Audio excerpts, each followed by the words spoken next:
Hello, everyone. Welcome to today's Real Training for Free session. Nick Cavalancia here, sitting in for Randy Franklin Smith. Today, we are talking about a really needed topic. It's somewhat timely, thinking about securing identity within a hybrid enterprise, thinking about a unified strategy that includes cloud, on-prem, AI, non-hybrid, non-human identities, and so on. We've spent many, many years, if you think about it, considering identity, lateral movement, privilege escalation, and so on, all within the context of on-prem, and then maybe some transition to the cloud. And we're going to talk a little bit about that today. But today is really about approaching this from a hybrid perspective, just the understanding of where we all are today. We have a hybrid environment. What does that look like? What should securing every identity look like in that environment? And so that's what really we're going to discuss today. We'll take a look at that, try to dig in deep, provide some real value to you in this Real Training for Free session, which is made possible by the good folks at Silverfort.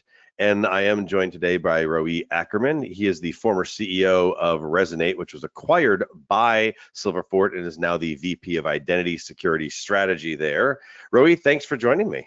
Glad you're here. My pleasure, Nick. Really happy to be here.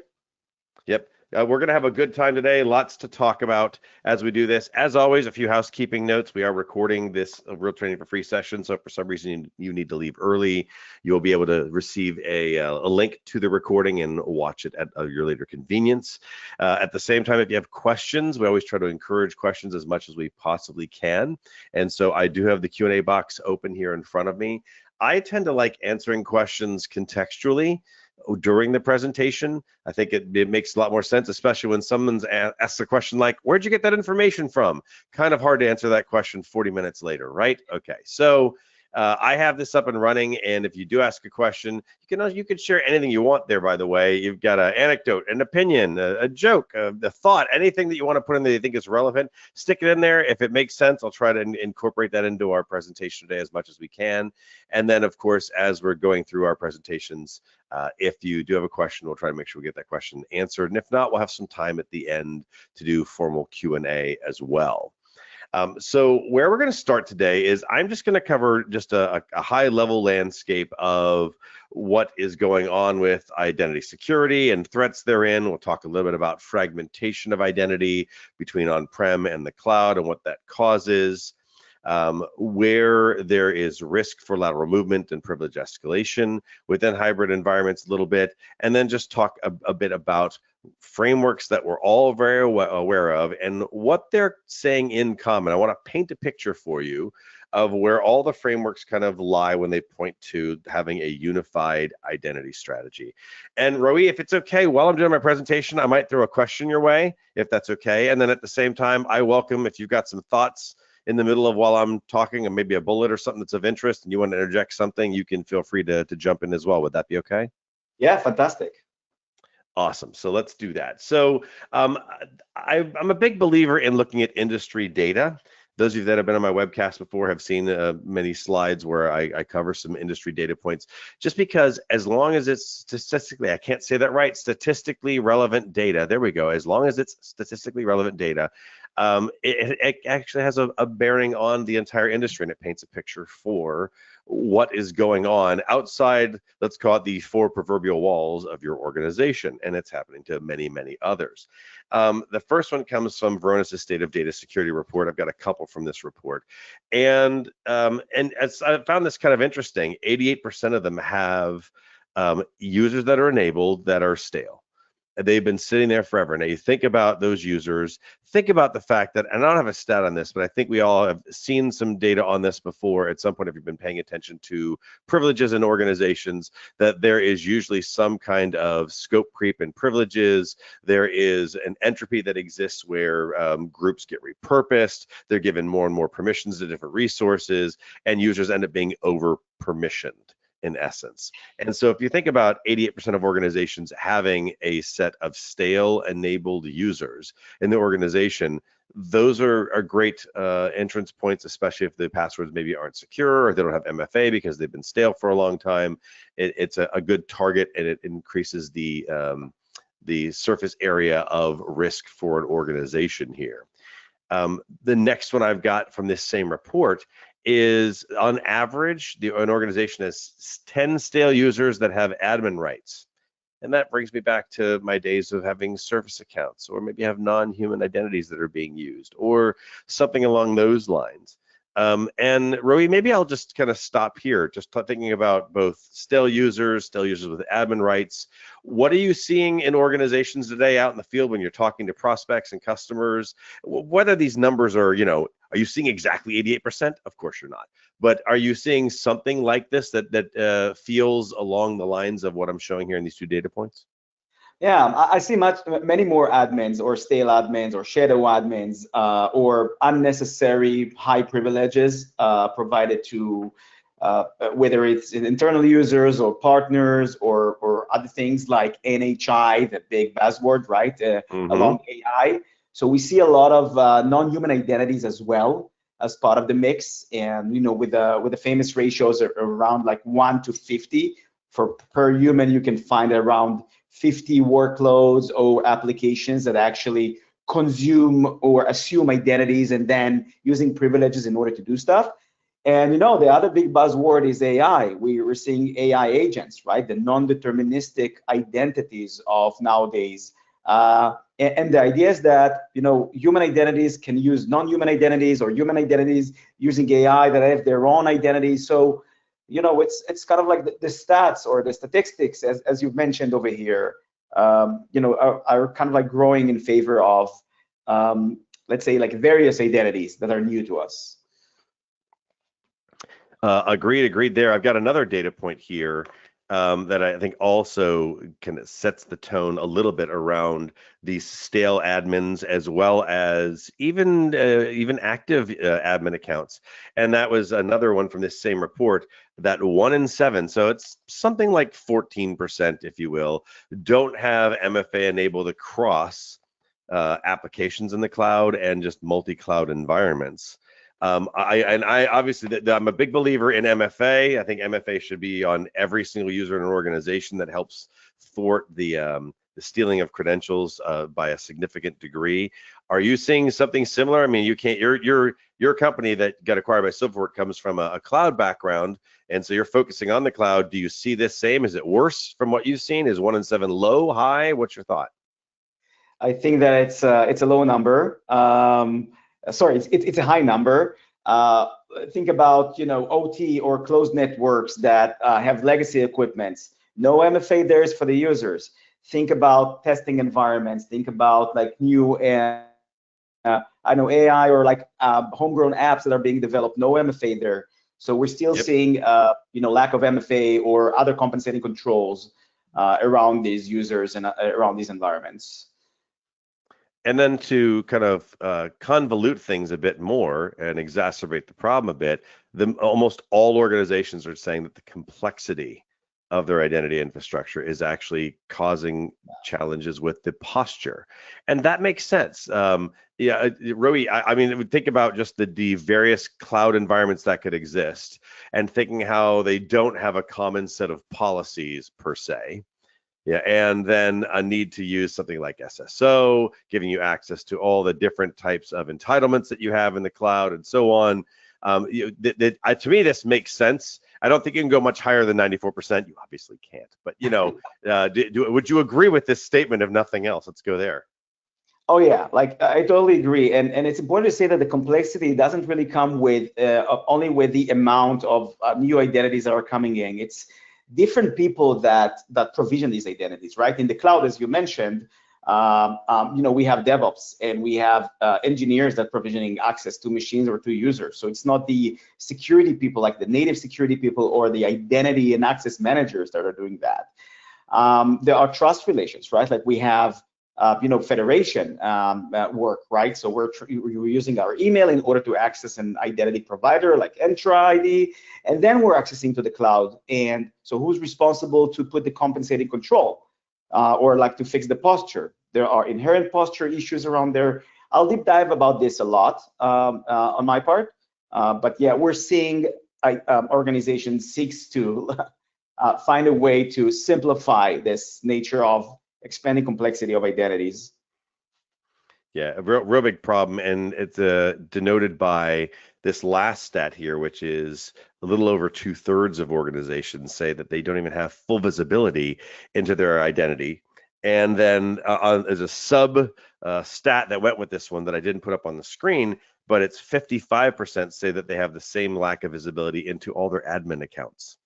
And that becomes even more, kind of troubling. You're talking about half of orgs, 100% of them say more or less on that fourth stat I've got here, it's a problem, just all the complexity.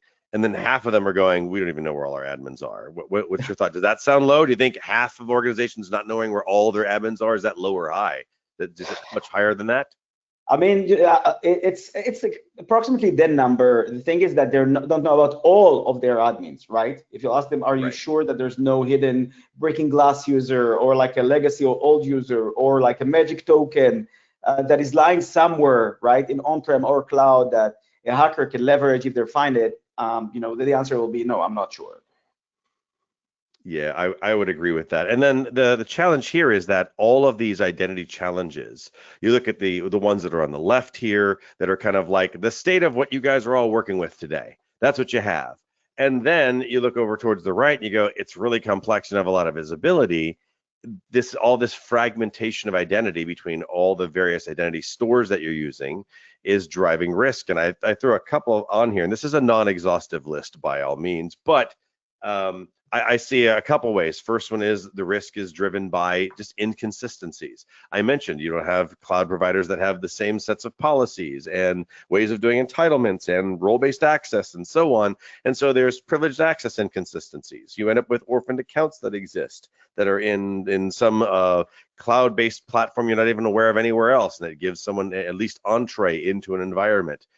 We saw a couple of years, I think it was like 2 years ago, I believe, it was somebody had broken into an instance of Microsoft 365 that was for development, and then utilized a trusted relationship that existed to another Microsoft 365 instance, and then get access to something in production. And that was, that idea of an orphaned account doesn't seem like it's that big of a deal, but if a threat actor gets an entree into an environment, they can move around within that environment and be able to do something utilizing the credentials that are there. And then just back to the idea of lack of visibility brings audibility issues. Rui, where are you seeing inconsistencies in identity? What else could you add to this list? Because again, it's not exhaustive. I mean, I think the main part you already mentioned, which is we have a fragmented trust, right? So I can access one identity, and then this identity has access to a specific asset. The first identity provider that through which I got the access doesn't really aware what is happening behind the scene when I'm SSOing myself with it to the other identity. And there I can be super admin, or I can have an access to an app and then use this app to be like super admin. These invisible access paths created by this fragmented trust are, like the mother of all troubles that we're seeing right now. And that's what we're calling identity inconsistencies. With it, I'm saying just like growing attack surface that is happening there. And again, like I speak Which about happens AI. to be my next bullet, so I like that you brought it up. Oh, you find that? We're like-minded. It's okay. Yeah, but keep going though. You're fine. So yeah, the expanded attack surface, as you probably wanted to say, is that we're keep adding every day, like sub identities or other types of access to users, and it's important to say even the users themselves can provision access to themselves. Think about you guys that have the corporate email, and then you're connecting to a specific website or web app, and you've been requested to log in with, I don't know, O365 or with your Gmail, sometimes with Facebook, right? So you provision access to yourself and connect it to the organizational core identity that you has. And then, like if these areas are attacked and the passwords or some of the identity details are being gathered by attackers, it's expand the attack surface for sure. No, I would agree there. There's a question that came in from Scott. Scott said, aren't orphaned accounts the same as stale accounts? And what are you saying the difference is? I'm going to use, this is my interpretation. It's not an industry definition, Scott. The way I'm seeing this is a stale account. I'm thinking that in reference to the platform in which the account exists. period. That's the point of reference, is like, if it's Active Directory and the account is sitting there and it's stale, that's what I mean. When I'm thinking of orphaned accounts, I'm thinking that in reference to the entirety of a hybrid cloud environment, where you might have a singular account that exists over and one example, on one platform or one identity store or something along those lines, where it's orphaned completely and people aren't even aware that it even exists, and it creates risk for the rest of the environment. That's the way that I meant it. But Roy, your thoughts? No, I totally agree. First and foremost, like, I'm hearing this question a lot. So thanks for asking it and bringing this to the front in this session. Orphanage is all about ownership. Okay, who created this identity? Who's monitoring this identity?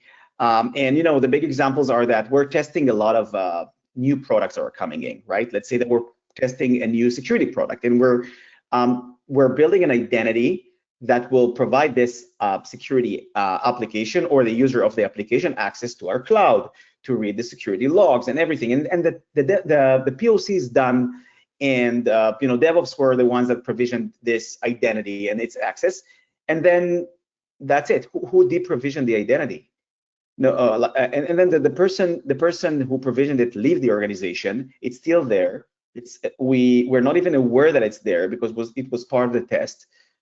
But by the end of the day, if somebody who already have access to another identity or to the environment will find it, it can leverage it in order to do, to use its privileges, right? So we lost track of who owns it. It just sits there. It may be active, by the way. It may still send data out. It may still be used by a specific app that we don't really need. We didn't, uninstall this POC'd application, right? So it's a form of ownership.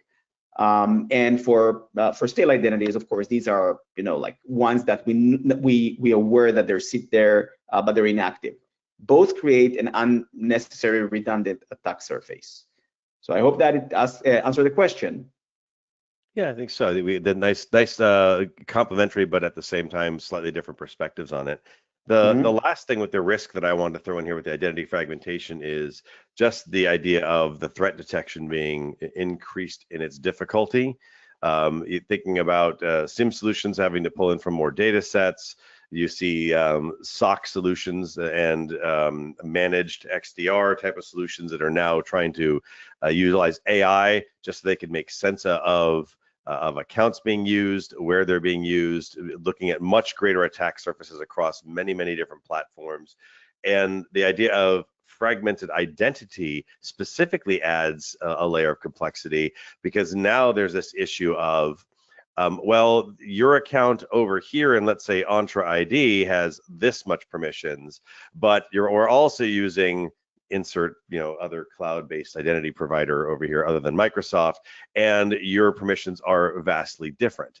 And so that becomes kind of tough. Like, this kind of almost goes back, Rui, to what you're talking about, where someone is responsible for an account. It's almost in some ways like I'm going to call it like a meta positioning, if you will, that, but the idea of someone's responsible for, let's say, I'll use Scott's name because Scott's going to ask the last question, but Scott's accounts everywhere. If Scott's supposed to be, a database admin that can access every database, someone has to make sure that that's all the access Scott has. If there's a fragmented identity environment, someone has to be responsible to make sure that that's the right permissions across the board. Would you agree? Yeah, 100%. And we see this a lot. Yeah. I might wait. Brian's asking about if we've heard of something called identity threat hunting. I think we'll wait till the end for that. We can talk a little bit about that later on, but since it's not topical yet, but I just want to let you know, Brian, I saw your question. We'll definitely get to it, but we'll come back to that a little later on, just because it's not contextual. I would derail the presentations. The last thing here is just some enablers around lateral movement and privilege escalation when it comes to hybrid cloud environments. And the first one kind of goes back to almost the same one as last time, which I talked about identity inconsistencies. That's misconfigurations in some cases. It could just be something like I misconfigured the way that Scott has his database rights again in some other environment other than Entra ID or something like that. I'm going to stick with Scott as my example here, but that's one. We've all seen the issue with service accounts being, I don't know if they're overly permissive, but relatively speaking, they're made a domain admin or something like that. If it was Active Directory and so on, there's all kinds of ways using things that are non-human identities. You have secrets keys, you have credentials that are used for something other than an individual, maybe even a lack of single sign-on.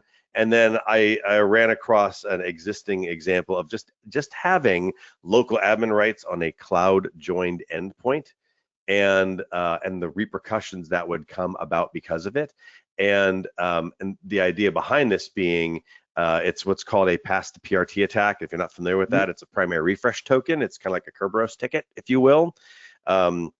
They provide single sign-on, if you will, and the idea is someone extracts it from the local security authority. They can do that because they have admin rights to the local machine, and then they do some things around extracting and decrypting the session key. And I'm not going to go through all the technical details here, but in the end, they can basically derive and create a brand new PRT cookie that they can import into a Chrome browser session that goes, I'm that person, I'm that credential, and it goes, okay, I guess you are. And now they've gained access, and what enabled it was local admin rights. And so that's why I let this one last, because you normally are thinking about lateral movement and privilege escalation in the cloud. You're never thinking about local admin rights, but even something like that is something that can add to and enable this kind of lateral movement. What else would you add to the list, or anything you want to focus on here, Rodi? I think lateral movement and elevation of privileges are most prevalent when it comes to that. And PRT is a perfect example. What I would add is that there's a lot of accounts that are synced between on-prem and cloud. And I'll speak about this later when I'll actually go through a few cyber attacks that leverage that. So we want the access to be frictionless between on-prem and cloud, like identity directories. So on the background, there's a patch, let's say between Okta and Azure Cloud, right? And we're syncing the on-prem passwords, to Okta, so that our users will use only one directory when they're logging in. Problem is that the people who will sniff these sync servers will get, like all the passwords, or all the like SHAs or like MD5s or whatever is there, and then they can run the specific rainbow tables or whatever in order to expose these credentials and use them. And as a matter of fact, when I'll speak about MGM, I'll speak about something very, very similar. The last thing that we're seeing beyond lateral movement and privilege escalation is a lot of identity takeovers attempts. So for example, if, like we said before, you're using your corporate email in order to access a specific web application that gives you some AI capabilities or cool graphing capabilities, or you name it, news or whatever. And this attack was compromised. Oh, this website was compromised. Credentials are out. Now this minor sub-identity, if you use the same password, or if you actually have the session still open, can be piggybacked or used in order to the attacker to laterally move back to the original identity. I hope that it's not too complex to verbally explain that, but we're seeing a lot of weaknesses points in these new access paths that are out there. Interesting there. I'm glad you added that in there. And the last thing I want to cover, and I'm going to hand things over to you, because I want you to be able to talk about some of those more detailed things in your slide presentation here, is just a general look at what some of the more common security frameworks say about unified identity. There are a couple of these where, like, for example, if I jump down halfway down to NIST 800-207 for zero trust, they actually specifically call for centralized identity and access management. So they're ones that are definitely saying it should be centralized, period. The rest of them, though, as you look through these, you can just read this on your own. I'm not going to read these to you. There's a lot of mention of like full life cycle. There's a lot of talk about making sure that there's a consistent set of policies that are used. You see the word policy a lot that's in here. You also see a lot of things around privilege, where it's least privilege, doing role enforcement of least privilege, that sort of thing as well. So there's a lot of I don't want to use the word consistent, because it's not consistent, but they're going down the same path, the same theming. They're thinking about it the same way. Everyone's starting to gel towards the same idea of We've got to figure out how to unify identity. It just happens to be that NIST, the zero trust methodology, is really saying you've got to have that if you're going to get to zero trust, which does make sense. I've got to know exactly who you are so that I can look at your behaviors, I look at your authentication behaviors, your authentication methods, and figure out if the user of the credential is actually the owner, excuse me, the other way around, the user of the credential is the owner of the credential, the actual person that's supposed to have it, or non-human identity in that case. But the rest of this is still moving that direction, and I think this kind of paints a picture for all of you that that's where we're going, is trying to find ways to unify an identity. And when we can't unify identity, we have to at least unify a way to identify when there is a breach. Goes back to that issue of it's harder for detection, which is something that Silverfort also does help with. But I know we'll talk about that a little later. So with that, Rui, I'm going to hand the reins over to you. Rui is going to talk a lot, looking at an actual deep dive of an identity attack surface. Dania says, Diana, pardon me, Dania is a city here nearby where I live, Diana. I do apologize. That's why I read it and I went, it's Dania Point. That's where I go have dinner on Friday nights. Sorry about that. She's laughing. Thank you for laughing. I didn't mean it to get you mentioned, because that's a great slide. It is a great slide. You can get the PDF right out of the in the handout section here if you want to grab that and just see what it has to say about that. But Rui's portion is to really do this as more of a deep dive, showing you some real world examples of what kind of happens when it comes to this use of fragmented identity, and then what we can do to try and operationalize some security around it. So with that, Rui, I'm going to go ahead and make you presenter, and I will let you know when I can see your slides. And for those of you that have put questions in so far, keep doing so. Love to have those questions keep coming in as Rui is going through his slides. If there's a question that have come in, Rui, I might interject. I'll try not to interrupt, but I'd love to interject if there's a question that comes in. So all you listening, if you've got a question, ask it. We'll try to answer it contextually. And again, if there's anything that gets kind of left over, then we will we'll cover those at the end in some formal Q&A time. So with that, Rui, the floor is yours. Fantastic. Thank you. Can you see my screen? I can see your screen. I forgot to tell you that. Yes, I can see your screen. The floor is yours. and just for Brian, who asked about ITDR or like identity, like threat hunting. Yes, like I'll make sure that we're covering that. And if God forbid, we'll like if I'll forget, please remind me again, because it's more than that. It's not just that I have a slide. I have actually part of a demo about that. As Nick mentioned, like organizations are dynamically changing all the time, but now with the migration to the cloud, with the push to use a lot of SaaS applications in order to reduce costs on storage, on the maintenance of cloud infrastructure in general, not to mention AI, they all brought to an explosion or exponential growth of what we're calling sub-identities, right? Like we have a human identity, flesh and bones, that can assume digital identities through an Active Directory login or authentication, and then they can do a lot of things. And that was the or access a lot of applications, files, folders to share, to actually use the digital representation of themselves in order to create a business or make the business work. And before it was easy, we had like one directory that managed everything. We deployed SSO, like single sign-on technologies or anything else that will allow us to create a central point or a nervous system that will allow us to connect to all of these things and to govern the authentication, the authorization, and the access itself. But now when we're actually accessing multi-clouds like AWS and Google Cloud or OCI of Oracle or Azure of Microsoft, when we're accessing Salesforce, when we're accessing GitHub, or the ratio that we didn't mention, Nick, is that most organizations have like more than 100 SaaS applications deployed in their environments, right? A lot of them they're not really aware of, right? Because the employees or specific departments just like bought the licenses and are using. And this is kind of like the nature of what makes access to be super fragmented, and so does the identity. And like the cloud on the right side, or the let's say like kind of like stormy access path that you can see there, this is the true nature of nowadays identities. It's not a central point, like, or central thing that access is going through or managed through. It's much more complicated, and there are trust relations between the assets that we're getting access to.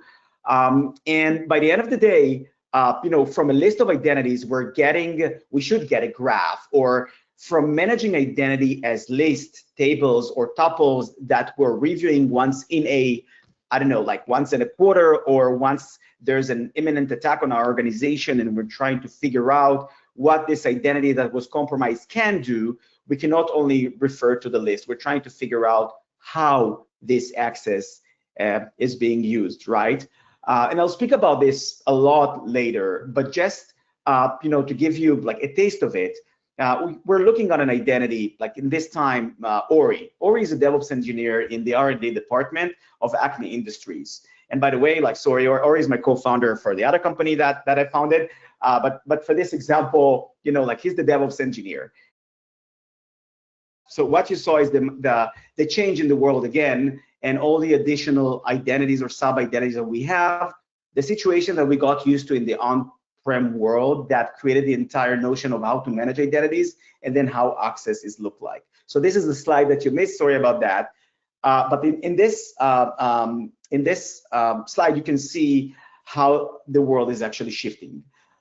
So for example, the full mesh of identities actually looks like that. It's not just like a tuple or a list of privileges that we're managing. It's something else. It's a living and breathing dynamic access graph. So I'll give you an example here. We have a DevOps engineer for that example in the R&D department of a specific company, right? And this human, flesh and bone, like, assumes some digital identities. He's logging into Okta, and through Okta, this user is getting access to a portal of applications, from one of which is Microsoft Office 365, right? He can use, like in the past, he would need to use directly to log in to Office 365, but now Okta just like have trust relations between like the Okta instance and his identity in Okta to his identity in Office 365. So when he's pushing the button, he's just like getting access to Office 365, and from there to the Entra ID, the Microsoft identity management portal. There, you have like a little different identity name. Now it's not just like Ori.a, it's Ori.amiga, right? So if somebody will maintain the list, he may confuse.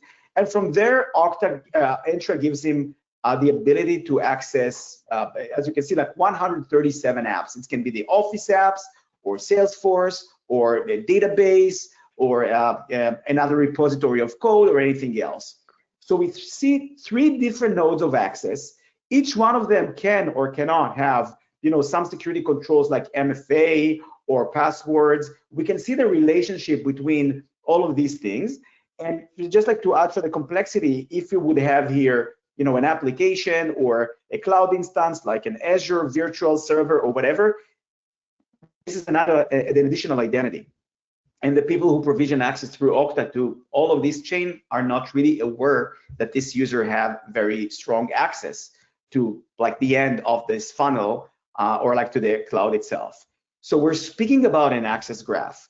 And like this, you'll hear me speaking about this a lot through the presentation, because this is where we have to change the way that we are working and thinking in the graph way, because there are a lot of inherent problems that we can see here. For example, let's say that this identity is, in Okta, it's not really defined as an admin, right? But the access here to, I don't know, Salesforce or to something else is much more privileged, right? It has a lot of secrets. If MFA is not enabled here, so simply it's very easy to pwn or like to take over this identity, and then like the risk measures that are running here are not really applied to the rest of the chain, right? We can see another interesting thing. We have access to Jira here, or Atlassian, which is a knowledge management system, and we can see that the user have direct access and not federated access to this application.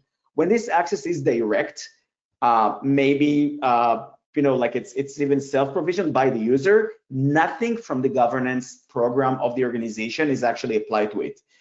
There's a chance that nobody even see this access. So basically, this app should have been, the user should connect to this app only after the federation or like the SSO checks are already in action.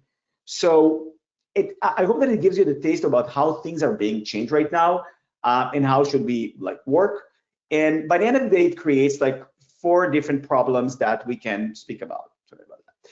The first one is that, A, we're missing visibility to the entire chain. And you cannot really protect what you cannot see. There's a lot of memes about that. But by the end of the day, there are invisible trash paths inside and outside the identities.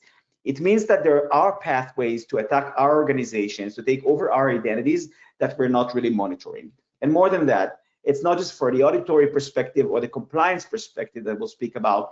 When we are under attack and we're trying to triage the attack or to contain the attack, if we do not know what is the blast radius, what are the potential entry points, or even what are the potential areas that the attacker can laterally move to, like in the other slide, that other graph that I showed, we cannot really protect it. So we're out of control. Like the fragmented access policies across this application and graphs like are not really unified into a one control plane that will allow us to protect the identity like holistically. And don't worry, of course, like the world is progressing and there are solutions for that. Toxic combinations, and another thing, like I spoke about a lack of MFA in an Okta user that through Okta gets access to very sensitive cloud compute resources or to a sensitive database table. But by the end of the day, there are a lot of other posture issues that, the risk of having them will be very low if this identity, by the end of the day, is not really accessing important stuff, right? We will deprioritize or assign a very low priority to fixing these posture issues. Misconfigured access policies and conditions, very weak password, lack of MFA, distributed tokens that are not rotated, things like that. These are not really important if this user is very, very weak or this machine is very, very weak. But if behind that, across 3 or 4 nodes, we'll see that there is a privileged identity, that now, the priority is going up. So, like I'm encouraging you to ask yourself, if you're looking at posture or like a misconfiguration, do you take into account how strong the identity or what is the access that this identity that is signed with this misconfiguration can have? Or if there's a threat signal on this identity, like a third thing, so somebody's trying to hack it right now, do we take this into account continuously in order to prioritize what we're doing when we're trying to secure our systems? And by the end of the day, what we're celebrating, the digital connectivity, the cost saving, the zero friction access, all of these became a very great vulnerability because we're still trying sometimes to reinforce the old ways to manage identities, right? The once in a quarter reviews and projects of fixing these configurations, the lists overviews that we have, and not the new way of connectivity that we should protect. So real world stories, just like for not throwing like all these kind of like risks that are happening there. Let's see how it actually met the real world. And one of the famous events that we saw there was that we saw in the past is the MGM Resorts attack. It happens in 2023. Unfortunately, it was like a few months after I visited there for an identity conference, identity security conference. So what happened? We're speaking about an attack, a very famous attacking group like named Scattered Spiders or Alpha Actors. And these guys did the very basic thing of running a basic investigation or internet research about all the IAM or like the operators of MGM, right? IT and others. So basically, they were looking for very strong identities. How do you do that?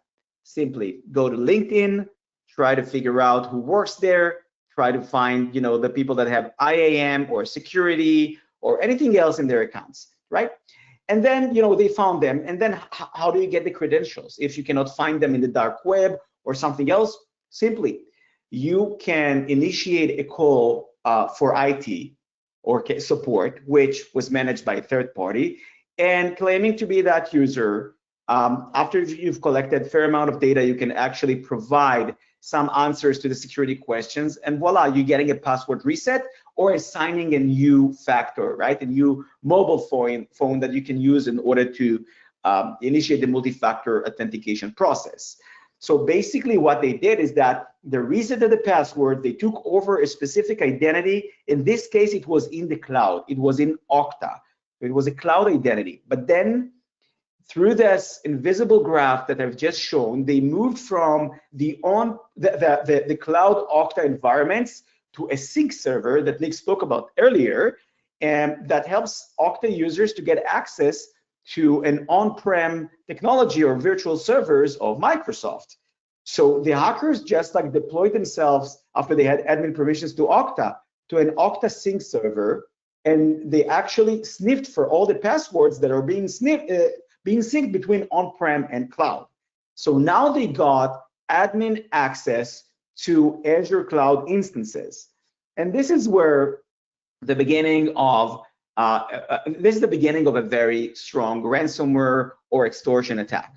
They're exfiltrating a lot of data, and then because they're both on cloud and on-prem, they're locking in or destroying all the backup servers so that the customer cannot really trust the recovery process will be there.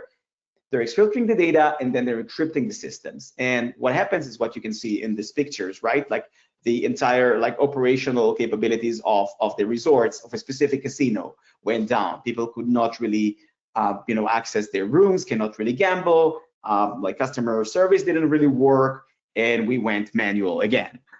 And then of course the negotiation is for the decryption key because the organization's servers are down and encrypted. So this is a good case to demonstrate relations between on-prem and between cloud and on-prem. There's the opposite. Here we see a very recent a published group named Storm-0501, and this group is doing actually the opposite. They're compromising an on-prem Active Directory and the representation of Microsoft identity in the cloud. Then they usually find a way to escalate to global admins, which are very hard to protect. And again, deleting all the backup servers and making the lateral movement and decrypt and encrypt everything. Same thing, we can deep dive to this if you'll have like more questions, but the idea is that there's an invisible path that is really hard to protect, a stitch between the two environments that like by the graph nature of the identity is not protected. And this is what hackers are finding. They're flowing like waters. They're very opportunistic. They will literally move from one compromised identity to another. This is where stale identities will help them. This is where orphaned identities will help them. This is where shadow admins will help them, and all the weak trust relations between products.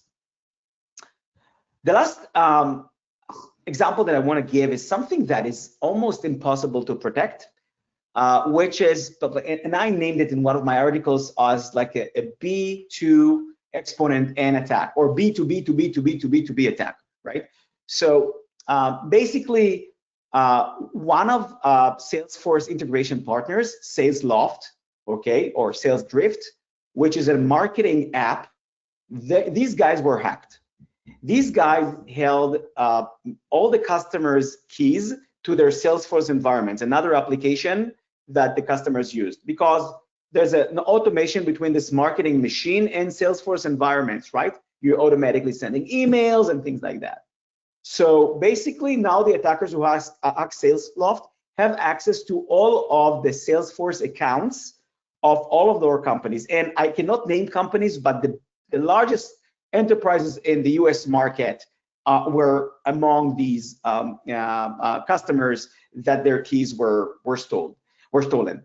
And then guess what? In Salesforce comments, the salespeople of these organizations stored credentials and access tokens to the customer's environment. So if I'm a salesperson or a customer success person, and I'm maintaining or managing a specific customer account, among the notes that I'm taking, I'm saying, okay, and this is the way that I can access to this customer environment in order to support them and whatever, right? So now the attackers can laterally move to the Salesforce instance, grabbing this text or these credentials, and then again laterally move to the customer's environment. And it can keep going on and on and on. So trust relations are very complex things. that hackers really love to exploit. And by the end of the day, we're speaking about hybrid environments, cloud infrastructure with multiple IdPs. We saw Okta and Google Workspace and Entra that needs to speak, with each other. And there are a lot of use cases about this complexity. Think about this. If you're coming from a large organizations and you're acquiring a company, you're required to connect their cloud instance or on-prem like instance to yours, and they're bringing their own posture issues and their own risks. So this hybridity is just like growing and growing. When you're starting to use ChatGPT or AI agents or like Copilot Studio or other things, if this rings a bell, these AI agents have their own access credentials and access privileges. Your machines, your privileged accounts, your humans. By the end of the day, we're speaking about a core graph that is expanding and expanding all the time, and we are required to protect it in real time. So all the things that we got used to do in the past, right? The enforcement of security controls, the monitoring and the posture management, and God forbid the detection and respond are now based on this mesh that we need to protect. So Nick, like I'll happy to take questions or to move forward with the demo itself. Feel free to interrupt me, like on my way to show a few more examples. There was only one question that's coming. I think that's still contextual. Brian had asked, "What's virtual fencing? Is that similar to geofencing?" It's a fantastic question. Thanks, Brian. And so geofencing obviously is based on geographical data points, right? Like if I can assign a specific user to a specific geographical point, let's say that the Okta authenticator or the Entra ID authenticator, will bring details about the device, and the device has an ability to, use a GPS in order to show the location, so we can run a geolocation fencing, right? Like if you're not in this designated country that you're allowed to access from, you cannot. Virtual fencing can actually take any attribute of the identity. It can be a specific device, it can be a specific IP or IP range, or like a VPN, the connectivity requirements, everything else, and then condition the access request or even specific actions that you can do, read or write to an app, to these attributes, okay? And the idea of managing them in real time, meaning trying to assess the context from which the user is coming beyond a geographical point is the main difference. So by the end of the day, we're speaking about, again, a graph. We have the correlated sub-identities. A lot of people, different people in our organizations, including the users themselves, are provisioning this access, and we need to find those in real time to discover them and to connect them together to understand what are the access paths and the trust relationships between them. Again, like the on-prem and cloud, like the SaaS applications, and the human and non-human identities and others. They all have privileges, they have conditions, and we need to take them into account. And the idea is that if we cannot really answer the simple question of who have access to what and in what conditions within 15 to 20 seconds, it's just that we cannot really secure it. Okay, if we got the phone call in the middle of the night that a specific user is compromised, but we cannot disable the user because it's associated to a very important process, and we need to find the attacker and remove the attack, and we cannot really tell what's the power of this user. So like we're probably using the wrong method of security or of access protection. And by the end of the day, as we spoke about the idea of understanding the global risk of a specific identity, for each sub-identities, we need to understand its posture, or if there's any data about potential attack, toward this identity, or if this identity is already compromised. And I hope that this will be the thing that you all remember, that by the end of the day, we need to change our mindsets, and we need to think about this web, about this like intersections, about these trust relations when we're building our protection plans. I want to show you how it looks like. Now I need to just reshare my screen again. Let me know if you can see. Okay. because the video will work like this. Before you get started, there's one question came in, if I could interject real quick. Yeah, sure. Klaus is asking, if I get this a long question here. In this hybrid world, how can you still ensure speedy, secure, and relevant access for day-to-day operation at the same time? Hold on, this screen isn't showing everything. There we go. Ensure that a blast radius of a hack is limited when it happens. What's your thoughts on that? You basically find that balance between productivity and security. Yeah, it's a 8-0 class question, and I like it. The idea is that we need to allow our organization to expand and like to provide the right credentials and privileges to the right people, and this should not be changed. What that we should change is to build this supervision on top of these identities and access, and if these identities are privileges or not, obviously to deploy the right control of them. The idea is that if you're using the right tech, we can actually condition the access of these users to their state. So let's say that you spoke about an operational conditions. Let's say that I have an engineer or like a DevOps or an IT that needs to access something, right? Like nothing changes. They can still access it, but one of the decision-making points is that, do we know something new about this identity? Is there something weird about this identity? Based on all the graph context, all the other sub-identities that this identity has, is there any potential risk that, like Nick said at the beginning, we cannot verify this identity? Maybe somebody's picking back it or using it, or for a malicious intent. If we know that, our graph just help us to make a decision to not grant access, or if this access is mandatory for the life of the business, to kick in a new control, or reestablish the MFA authentication, or to make some hurdles that will make a potential hacker back off because they cannot really meet those requirements. So the idea is that you're not changing anything. You're discovering, continuously discovering all the sub-identities that users have. You're monitoring the behavior across the graph, and then you're using a dynamic policy that allows you to incorporate all of this rich data into one single decision. So I hope that that's answered the question. And as a matter of fact, I'll be very happy to show it.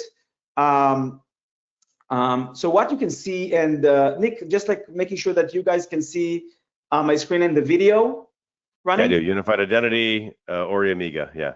Perfect. Thank you. So what you're seeing right now, and it's not a full-blown demo, just to demonstrate, how tools can use the graph. So you can see the Silverfort platform.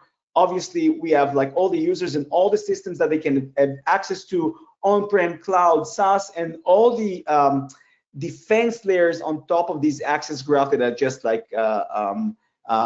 explored. Brian, the ITDR, I'll get to this in a second. And by the end of the day, we spoke about Ori. We see that Ori have a list of identities, different identities. In AWS, you have access to multiple environments with multiple emails. You have two identity providers, Okta and Entra ID. It doesn't even use Microsoft email. It's using Google Workspace for authentication. So it's quite complex. And then you can see this identity, right? If we'll jump off to the graph representation, and you can see again that through Okta, Ori can have access to an AWS, but also through Entra ID, Ori has access to AWS. You can see that GitHub, the code repository, the place that the crown jewels of the organizations, the IP relies on, is connected to Ori directly and not through an identity provider. It's an SSO bypass that Nick spoke about before. So the entire repository is not really have a defense mechanisms through the organizational things. You can dive in and you can see that there are around 137 applications that Ori has access to. Okay, I'm running quickly. And you can even see that Ori has some issues, in this case in Entra ID, right? Some security posture issues. If we'll deep dive, we'll see that his password was not resetted or rotated. He has some violations of federation policies. He has some stale users or stale permissions. You have some administrative role, but still is not really protected. So of course that the risk on Ori is very, very high. It's not that it's very likely to be under attack, is that if he'll be pwned or attacked, the impact will be enormous. And you can see this only through that graph, right? And if you're deep diving to his intra ID representation, you can see that it's not only his intra user that, like is under jeopardy, it's the AWS user that he has that you're connecting through Okta. And he has an admin permissions in AWS. And of course that you can deep dive, but the idea is that IAM person is managing this area, or IT, DevOps or engineers are managing this part. If we're not seeing this as, like a graph that is being discovered in real time, it's very hard to manage those things. And of course, we can deep dive of how can you access that. But basically, what I would like to show here is that by the end of the day, we're protecting far more access that we realized when we spoke about Ori to begin with. And Brian, I want to show you how this graph is actually look like when you're speaking about an attack. So till now, you all saw a graph of access, right? A very complex access. And this is what the defender should see. This is what IT should see. Let's see, just for the wrap up, what the attacker can see and how do they work, and try to realize how hard is the work of the defender. So Nick, I'm just like making sure that I have 1 more minute to demonstrate that. Do I? You have lots of minutes. We've got until the bottom half of the hour, so you have plenty of time. Okay, cool. So I'll go slow here and open this to questions. It's good that I can cover that. Perfect. So just making sure you can see my browser. I do. I see a malicious actor, impossible traveler, and so on and so forth. Yes. Perfect. So Brian, we spoke about identity threat hunting, and I want to start with identity like threat detection and response, and then about identity hunting and the difference between general security detection and response and the identity specifically. So here, as a kind of like a portion of the graph, we see a malicious actor, right, that is trying to take over of an identity of a person like that. His name is Yoav. This identity is an admin, and this identity have like 6 exposures or 6 posture issues that we can speak about. So there's a malicious activity or like an abnormal activity of this user, of this attacker on this user. So there's an impossible traveler, for example, an access through multiple regions on the same like very short period of time, in less than 20 minutes, from Germany and Netherlands and Norway. Still, there is some proximity. Maybe it's not a problem, maybe it's a glitch, but then we're seeing a login from a suspicious IP range or ASN when it comes to the cloud. And another thing that our detection mechanism picked up is that we see a login attempt from a Tor browser, right? From an anonymous browser. And I don't want to speak about Tor now, but it's kind of like a very, very bad signal that the user is trying to log in with this way. So we're seeing this suspicious activity, and mostly this is where XDRs or SIMs will stop, right? Because it's all around this identity, they will flag an alert. What we don't see, or like what it takes a lot of time for us to connect, or to connect the dots for, are what's happening after this identity was taken over. In this case, because we're using the craft way of things, we know that Yoav has access to AWS, right? How can we know that? We can just like deep dive to Yoav, okay, as defenders, and we see that Yoav has access to AWS and to a lot of other apps through Entra, right? If you remember Yoav itself. So the attackers start to laterally move through Yoav to his AWS identity. And because there's an SSO relations or federated relations, trust relations between Entra and Yoav itself, and Yoav's story in AWS, the attacker could laterally move from Entra to AWS. Then the attacker actually used an NHI, or like a non-human identity role. I'll just like pass through this quickly, and then they used the privileges of them both in order to create an access key to the system, in our old way of saying a backdoor to the cloud, so that they created some sort of like another identity that they can then use and access. They also try to read all the access list that there is like to this environment, but it's not enough. The attackers that used Entra also saw that Yoav has a good access to GitHub or to the code repositories of the companies because Yoav is an engineer. So they jumped through this, again, federated identity into Yoav's identity on the SaaS environment, in this case, in GitHub. They got in, they list all the code repositories, and they started to download them or to create like one big file with all of these repositories. And then they did, what they did, exfiltrate the code and other things. Think about a defender that doesn't have this graph or like that is not really aware of the blast radius of Yoav. Think about, threat hunters that seeing only part of these activities and cannot really understand that there's a bigger operation around that identity or around this organization. Or even think about the MGM incident that we just spoke about. If we would be able to take a look on a series of identities that are very strong, that have this crown, right, that get multiple attempts, okay, malicious attempts or suspicious attempts to log in from a specific area in a specific time frame, we would understand that there is an attack over here, and we would understand that there's a big blast radius over here, so that we can take actions in order to stop these attacks, or like create new identities to these people, or add conditions that will clean the access to only the authorized people in that environment. And I can speak ages about this. I haven't mentioned, but like 10 years ago, I was retired as the head of counter cyber operations for one of the Western governments. And I saw a lot of incidents, like I operated national incident response teams. By the end of the day, even when a government or like the cloud provider is giving you a call and tells you, listen, your identity is compromised, this is the username, and these are the attack groups that are trying to leverage this pwned identity in order to create a damage to your organization, like the first thing that you'll need to do is like, who's that identity? What can they do? And again, you should kind of like own this mesh, and you can see all the related identities that connected to it.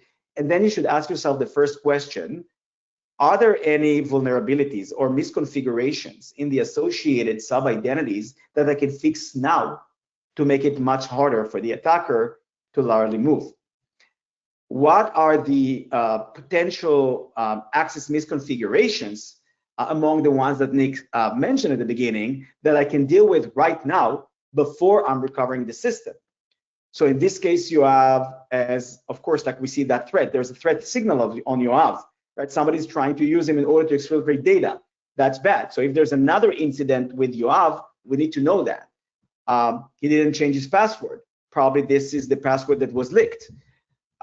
He's violating the federation policies. So Yoav itself of Entra, like of Entra, okay, have access to other things that we need to protect that we can't even see. So if you'll go to the unified identity screen, we'll probably see them, right? And a lot of other like unused permissions that you can just like take away from Yoav without disrupting the business, but lowering the attack surface or the blast radius of Yoav in order to do that. There's another very interesting thing, Nick, that you've mentioned, is that we can see that Yoav is a partially off-boarded Entra ID user. And it means that maybe Yoav is not even active in the system anymore. Maybe he just left the organization and we didn't completely off-board him. So this identity is stale, or like because Yoav owned it, it's even orphaned. And the idea here is that you can get that list, you understand the risk, and you can then operate through the risk. And this is where identity threat hunting is a little bit distinctive or like different from the way that you're doing hunting on like the usual hunting with security. When we're speaking about XDR, right, like X detection and response, network, endpoint, and others, or extended, like you can debate about the acronyms. We are looking for to connect the dots between specific alerts or different alerts across the stack.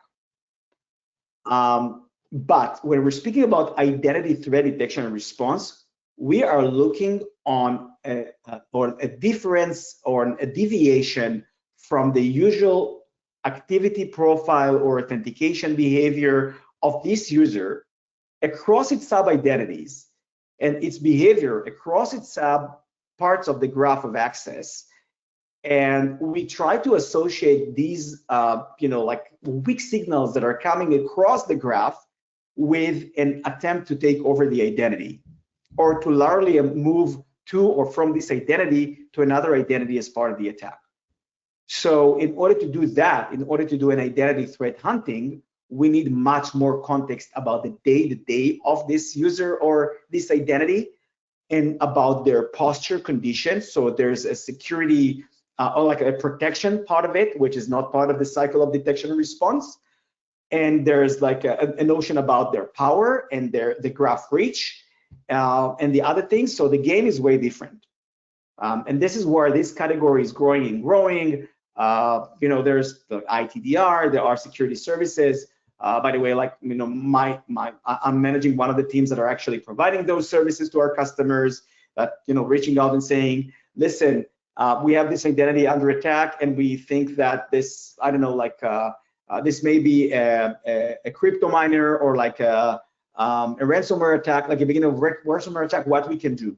And then we can quickly take a look in the graph and deploy the security controls that will actually stop any attacker from laterally moving. So Brian, I hope that I answered your question. Before we'll move to the overall questions over here, and I'll quit my monologue, I want to go back to our presentation, just a second, and just remind you what we can do when we're starting to think as a graph. I'm sorry, you should see. While you're doing that, Brian said, yes, that was very helpful. Thank you. Oh, thanks, with pleasure.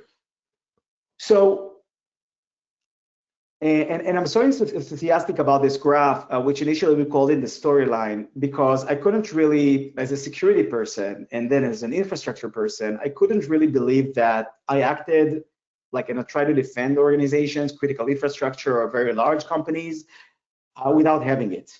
We're doing that work over and over again. So there are 8 things that are changing dramatically when we're actually using a graph. The first one is spotting and then eliminating the toxic access combinations of misconfigurations. Remember MFA, a few nodes in the graph, then an admin on AWS, we can spot this. We can prioritize the most important misconfigurations to fix.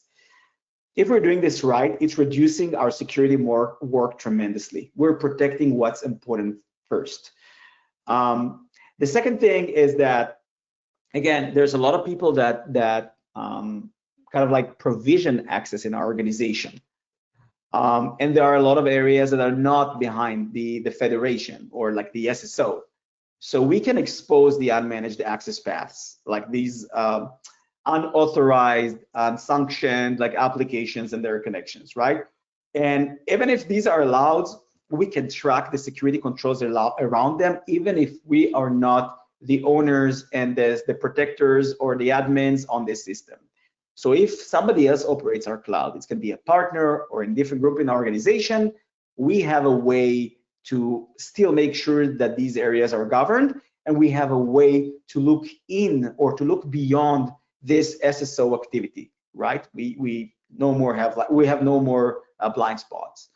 The third piece is ensure a complete identity of boarding.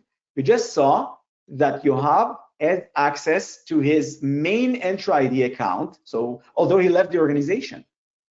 So beyond this unnecessary attack surface that we have, now that we know that somebody took over Yoav's identity, we can just deactivate it without disrupting the business, because we know that Yoav is not there. And by the way, if somebody did that, maybe it's Yoav itself that is now operating from the other side. We don't know. He's not part of the organization.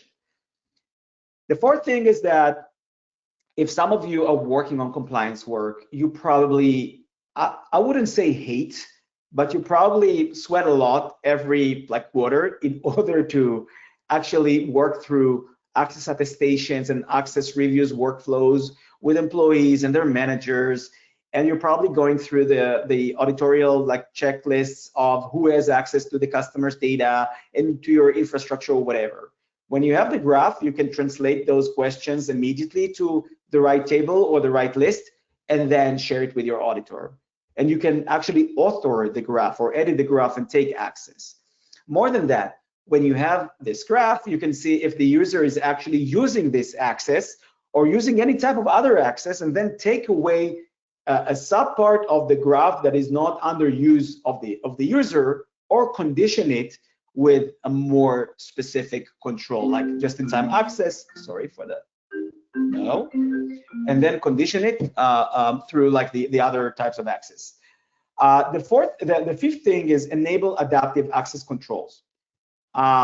We need to make like, but by the end of the day, if we have the graph and we can measure access across the graph, we can see the behavior across the graph, so we get a lot of context. And this is where you asked about, like, how do we keep the business running and not disrupting and adding friction? Well, if you're using this graph in order to observe and monitor everything, and then the organization is, like operating freely, by the end of the day, you have enough context in order to govern the access and add policies that will say, okay, if, for example, there is like a malicious activities or like an abnormality in some parts of the graph, we will be able to condition this access request with many more controls, or I don't know, requiring someone to provide a factor, not every few days, but now, because now we realize that in the other side of the identity, something bad is happening. Detection and threat, detect threats before they escalate. Again, we saw this in the ITDR example, and thanks, Brian. I think that it kind of like set the stage to speak about this one a little bit more further. By the end of the day, attackers are very opportunistic. They will try, if they're making an attempt on an identity, they will try to reach to this identity through multiple accounts that it has. Okay, and I'll give you like a quick kind of like idea of what to do. I had customers that were always surprised that I came over and say, listen, you're using Entra ID or using Okta, right? And they said, yes. Like, how do you know? And I said, hey, you've published like job descriptions, and you said that like it's required over there, like to know how to operate Okta or whatever. So I figured. But more than that, if I'm taking your organizational name and put this on my like URL address like bar, and then just like putting, I don't know, like your company name .okta.com or .entra and whatever it will be, I will not expose it, right? And then I'm pressing enter, I'm getting access like the main screen of your environment. And then I can guess the credentials or something else, right? Attackers are doing this all the time. Sometimes it's hidden, sometimes organizations are smart, but go back to your organization and see how this login screens looks like. Okay, and if somebody can guess it. And I'm saying that because usually attackers will say, okay, I know that there's like a, I don't know, Nick like in that organization, I'll try to get into the Salesforce login screen and try to authenticate as Nick. I'll try to go to the Entra and Okta, Google Workspace or whatever, and maybe I'll find an old password in the dark web of Nick, and I'll try with all of these parts of the identities, I will try to get in. Once I got into one, I can literally move to the others. So the idea is that if you're seeing all the sub-identities at once and you see a bad signal from one of them, then you're able to spot that something is starting to happen. And then again, all the things that I said about how do you play with your controls will be there. Now, don't get me wrong. This is not only the work of detection and response people. These are early signals of an operational thing, right? There are some attempts to get access to something. I don't know if it's like a legit or like a malicious attempt. So it's up for the identity or like to the security people, to decide what to do with it. And we need the observability in order to do that. The other part is to analyze and contain the breach. If we don't know the blast radius, if we don't know if somebody got access to Okta or to Entra or to a specific identity, what else can they do with that access? Yeah, like I do not need to speak about this further. And by the end of the day, on the higher level, this toxic combinations and other ways to look at the identity will help you to prioritize risk based on, again, like the reach of the identity, the collection of misconfigurations and posture issues, and the signals that you have about whether this identity is under attack or not, or what's the privileges and the power of this identity. And with that, Nick, I'll turn it back to you to see if we have a couple of more questions, or that, just to wrap up. Yeah, we don't have any questions, but maybe while we're waiting, just to give people an opportunity if they want to type something in now that we're kind of at the end here. If you had to sum everything up here, I'm putting you on the spot a bit, but how would you summarize everything that you've covered today so they're walking away with at least one thought of everything you've talked about today? Ask yourself, so like my summary is that by the end of the day, when we protect an organization, we're asking ourselves the same question. Like the perimeter is not there, but how my organization and my critical assets can be accessed, right? And who are the main strong privileged identities that can access and change this world for me? And ask yourself, do I know how the access to these assets or these identities is being maintained or managed? Do I know what are the trust relations that can be leveraged by hackers in order to get access to these? And like by the end of the day, I believe that regardless of what tool you're using, you end up thinking about this as a map or a graph that you need to protect. And identity became the new perimeter, although the world is a little bit perimeterless now. So just make sure that, again, you have this visibility and you have this context to use the right controls in the right time in order to protect your organization. Awesome. Actually, there's one question that came in here. Demetrius says, we heard a lot of cloud identities, but can the system be deployed in an air-gapped network with no connection to the internet? Yeah, so I'm glad to say that yes. As a matter of fact, and this is something unique with Silverfort. We're working with mining companies, we're working with automotive factories, and they're all trying to protect their their air-gapped networks or the OT networks that are disconnected from the world. So the answer is absolutely yes. We have a full on-prem deployment with the right processes to update your system in the right way and keep it air-gapped. Excellent. It looks like we're at the end of our questions here. So we'll go ahead and wrap things up, give you all a couple minutes back in your day. Roy, great presentation. We appreciate you and the good folks at Silverfort for sponsoring today's Real Training for Free session. So thanks a lot for attending today. Hope you got something really good out of today's topic. We found it very interesting myself. Roy, thank you very much. Got a couple little thank yous and attaboys coming your way, Roy. So I think the audience did enjoy that. So thanks, everyone. Appreciate you today. And this is going to conclude today's session. We'll catch you on the next one. Bye-bye. Okay. Thank you. Bye all.